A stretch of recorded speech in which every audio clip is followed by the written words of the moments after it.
So ngayon, gumawa tayo ng spaghetti pero Filipino style.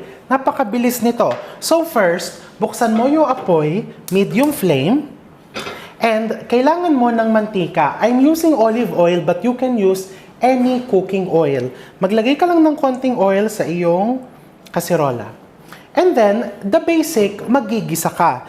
You have your white onions chopped, and then bawang. So, ilalagay ko na white onions, bawang. Simpleng-simple lang po to, nothing special. I'm just going to teach you some of the things na nilalagay ko sa aking spaghetti na pwedeng kayo, hindi kayo naglalagay nun. So, tignan natin. And then, yung aking karne. I'm using ground beef that is lean. This is 1 kilo. But don't worry, you will see the recipe on just click see more. So, ito yung gisa ko, no? And as usual, katulad ng lagi kong tinuturo sa inyo, pag nagigisa ka, you need to season it with salt, generously. Because, remember, ang pag-season, pag-aasin, has to be in layers, no? Hindi pwedeng sa dulo ka lahat naglalagay. Okay? So, igigisa mo lang saglit yan. You need your ground beef, tomato paste, mushrooms. I like putting mushrooms on my spaghetti.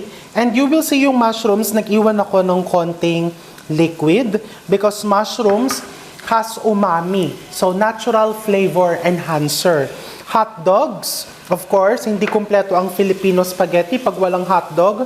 This is oyster sauce na ilalagay ko sa gisa para maging malasa, malinamnam yung ginisa natin. Suka. Bakit ako naglalagay ng suka? Siyempre, palagi kong sinusunod ang turo ng nanay ko. Maglagay ka ng suka para iwas panis. And this is evaporated milk. I like putting it to make the spaghetti extra creamy.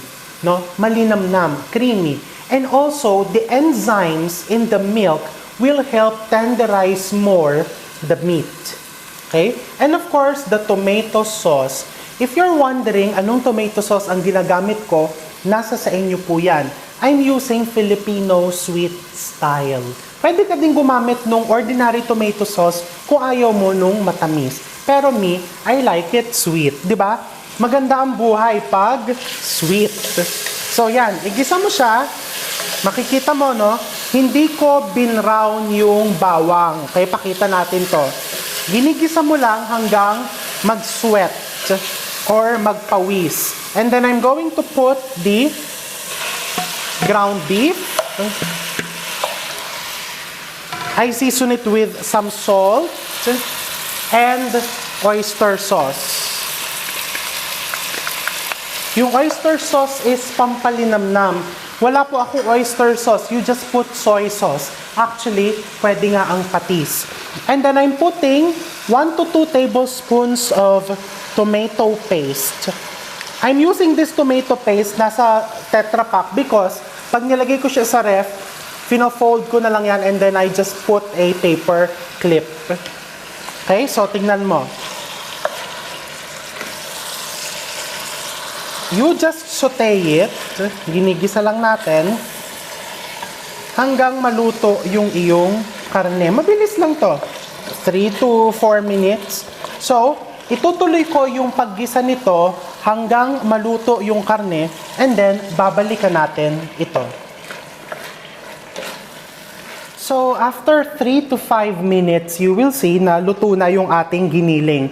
Now, ganong kabilis to, you just put the rest of the ingredients. The mushrooms, the hot dogs, the evaporated milk,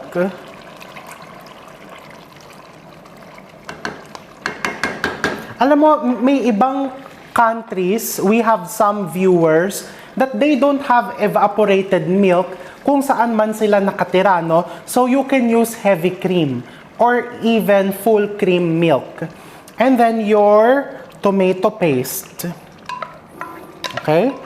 Hindi ko pa nilalagay yung suka kasi palagi kong hinuhuli yung suka pag kumukulo na yung mixture. So you just mix it like this. And then, you will just simmer it for 3 to 5 minutes. Ganun lang kadali. Okay, tignan mo yung itsura niya, very creamy. And then, yung oil separation, ang ganda yung nagmamanti-mantika. Okay, look at the color. If you want a brighter red color, pwede ka pa maglagay ng konting tomato paste or pwede mo pambawasan yung milk. No? So, pakukuluin ko lang to and then ilalagay ko na yung aking vinegar, yung suka. This is just plain white vinegar. If you're feeling fancy, pwede kang gumamit ng apple cider vinegar, cane vinegar, pwede rin. So you just put it there, and then again, sinusunod ko ang turo ng nanay ko sa kusina. Pag nilagay mo yung suka, huwag mong hahaluin kasi maglalasang hilaw. You have to wait for it to boil. So yun ang hihintayin natin, pakukuluin ko yung mixture, and then ipapakita ko yung sunod sa inyo, ready na yung sauce. So, this has been simmering, the sauce has been simmering for around 5 minutes. Ganun lang kabilis lutuin ito since luto na yung giniling. Yung second simmer mo, pagkalagay mo ng tomato sauce, no? Yung simmer na gagawin mo after you put the tomato sauce and the vinegar, it's just to boil it or to simmer it para kumalat lahat ng lasa, mag-intensify. And now, I'm doing the final seasoning. So, ipakita natin, tignan mo the sauce is very nice. I'm putting fresh ground black pepper. Ay, wala po kaming gilingan ng black pepper. Ay, walang problema. Ginagamit ko lang to para maging mas interesting yung video. Pero pwede ka din gumamit nung giling na. No problem. Huwag ma-stress. Okay? So, I'm going to put a little bit more of salt. Konti na lang. And you can actually put some cheese. Pwede mo lagyan ng cheese. Although this is optional, pwede din namang sa ibabaw mo na lang ilagay yung cheese. Pero pwede mo din lagyan yung pinaka-sauce mismo. So, this is done. I'm going to turn off the flame. And syempre, partneran naman natin yan ng garlic bread. Napakita ko na to before, pero ipapakita ko ulit. First, you want to put some good butter sa iyong pan. I'm using a non-stick pan. Okay, put some good butter. Melt it with konting bawang lang. Just for flavor. The butter is salted, so you don't need to salt this anymore. Okay, just melt the butter, and then you put your bread. Pwedeng tasty bread, pwedeng ang pandesal kung meron kang tirang pandesal. And then, hinaan mo lang yung apoy hanggang matunaw yung butter. Now, let's dress the spaghetti. Meron ako ditong spaghetti that I've boiled. Now, chef, paano po ba ang tamang pagpapakulo ng pasta? Pakuluin mo yung tubig. Kailangan kulong-kulo. And then you put a lot of salt.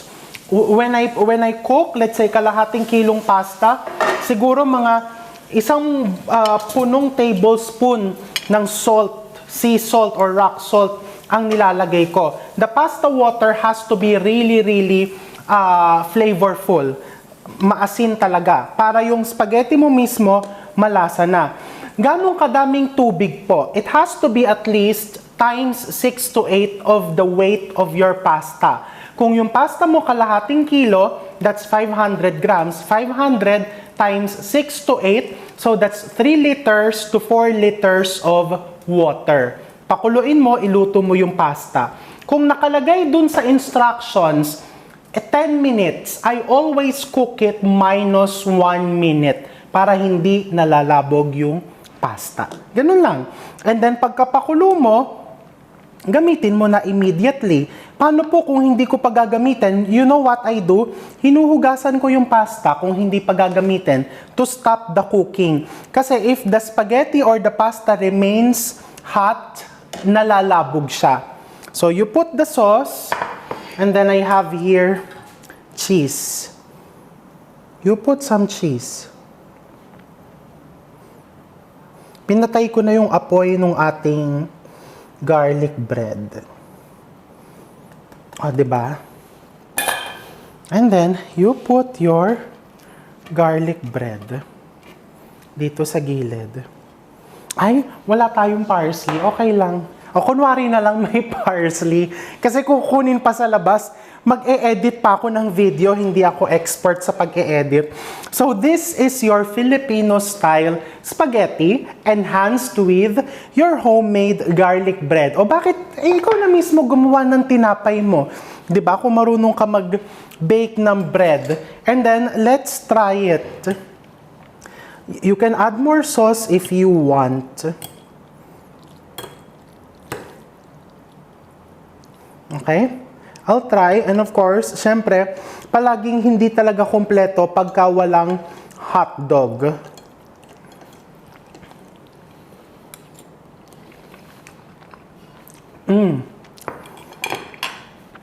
It's good.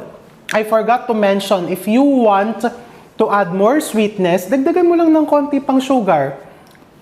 Nasa sayo yan. Kung saan ka masaya. I'll see you again soon and take care.